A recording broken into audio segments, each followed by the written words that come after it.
ותחזינה עינינו בשובך לציון, אוי ברחמים. ותחזינה עינינו בשובך לציון, אוי ברחמים.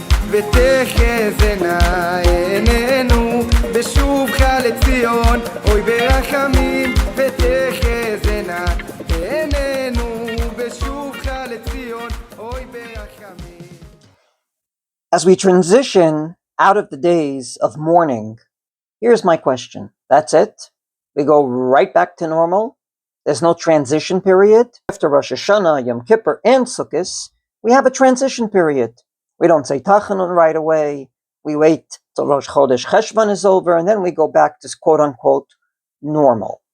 Pesach, major holiday. Once again, we don't say Tachanun the whole month of Nisan. Eventually, after Pesach, transition period, only as we get to Iyar do we go back to normal. Same thing with Shavuos. At least on Yisro Chag you don't say Tachanun, if not 7 days after Shavuos.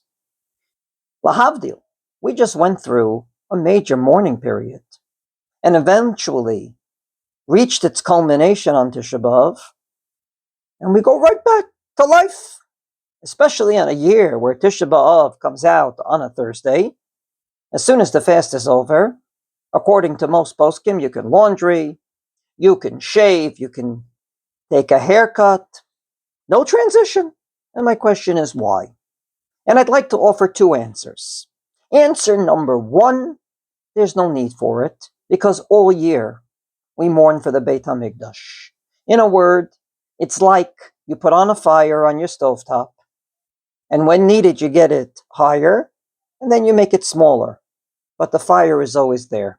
The Shulchan Aruch in Tov Kuf Samech at the tip end of Hilchos Tisha Bav has an additional siman that starts with the words Mishacharav Beis HaMikdash. From the time that the Beis HaMikdash was destroyed, Tiknu Chachamim, our sages, enacted a whole series of laws to remember it all year.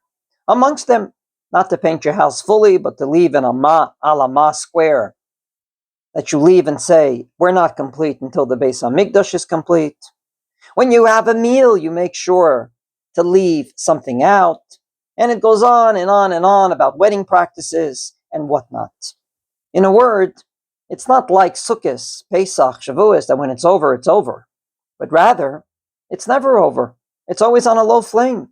The Ramah paskins that we end each and every Amidah with the words, Yibana Beis HaMikdash b'mheira v'yameinu. May the temple be rebuilt.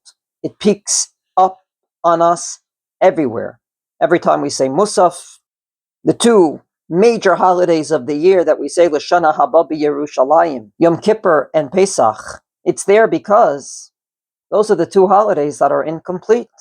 Yom Kippur is not complete without the Kohen Gadol doing the sacrificial work, and Pesach is not complete without a Korban Pesach, without the Pesach sacrifice. So therefore, it's not like we're going back to normal. We're going back to having a low fire versus a high fire.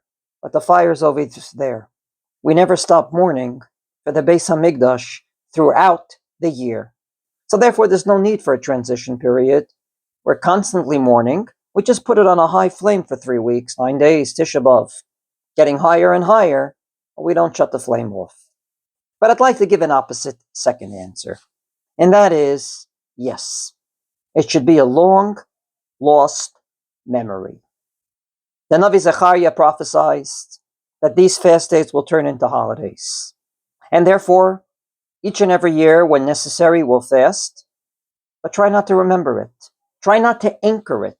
Try not to internalize it. And this is not just a way of thinking. This is a way of acting. And allow me to give two proofs halachically for what I just said.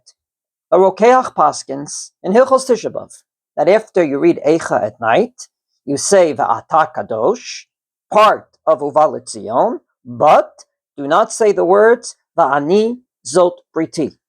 Don't say the words, and this is my covenant, my contract with you, the Jewish people. He repeats this regarding the morning. After keynote in the morning, you say Ashrei, you don't say Lam Natseach, and you don't say Va'ani Zot. You don't say Lam Natseach, Mizmor LeDavid, Ya'ancha Hashem B'yom Sarah. May God answer you on your day of sorrow, on your day in which you're in dire straits? Because Moed. It is called a holiday. Not today, but it will be. And then he says you don't say V'anitzot Priti. Why? A, because we don't learn Torah that day. That part of the covenant is not there. But then he adds, V'lo yamushu mipicha, you can't say. Why? Because those words, V'lo yamushu mipicha, mipi zaracha, mipi zera zaracha, may the Torah never stop to flow from you to your children, to your grandchildren, shelo yeh b'mashma ala kinot. That you shouldn't think that part of what you should transition and transmit to children is the keynote. Because we don't want the younger generation to think that it's here forever. It's here now, but it's not going to be here forever. Therefore, Paskins, Rav Nachum Rabinovich, based on many poskim, you do not educate children to Avelos in general, and to this mourning in particular, because these days will turn into holidays. Proof number 2. The Levush, Rav Mordechai Yaffe, in his Perush on Shulchan Aruch in the 17th century, writes, I don't understand. Why is it? Lo nahagu be'echa kemo be'megillah, lichtov ota al klaf, kedin kol asfarim, shetzarich latzet bahem yedei chovatam, b'tzibur. Every Megillah, he says, back in Lithuania, we read from a klaf, we read from a Megillah. So how come we don't do that for Eicha? And he answers the following. HaSofrim lo na'agu l'chtovam, the Sofrim didn't write it, mishum sha'anu mechakim u'mitzapim b'chol yom, she'yafoch lanu yom zeh l'sasum u'lesimcha u'lemoed. It's a bad investment, because if you write it, you basically internalize Eicha. And if you internalize Eicha in his words, nira ki miyashin min ha'geula, it's like you lost any hope in being redeemed. The Torah Chaim takes this one step further and says that he heard from the Machane Chaim, the Machatzita shekel, to buy a new one each year. And after keynote, he would leave it there. Namely, I don't need it next year. Because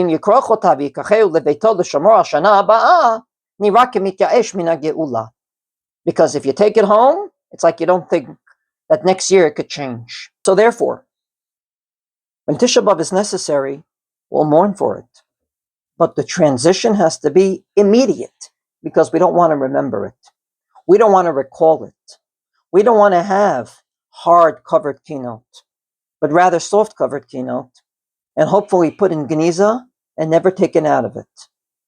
That's why there's no transition period between Tisha B'Av and life. Hopefully it will be a long-lost memory.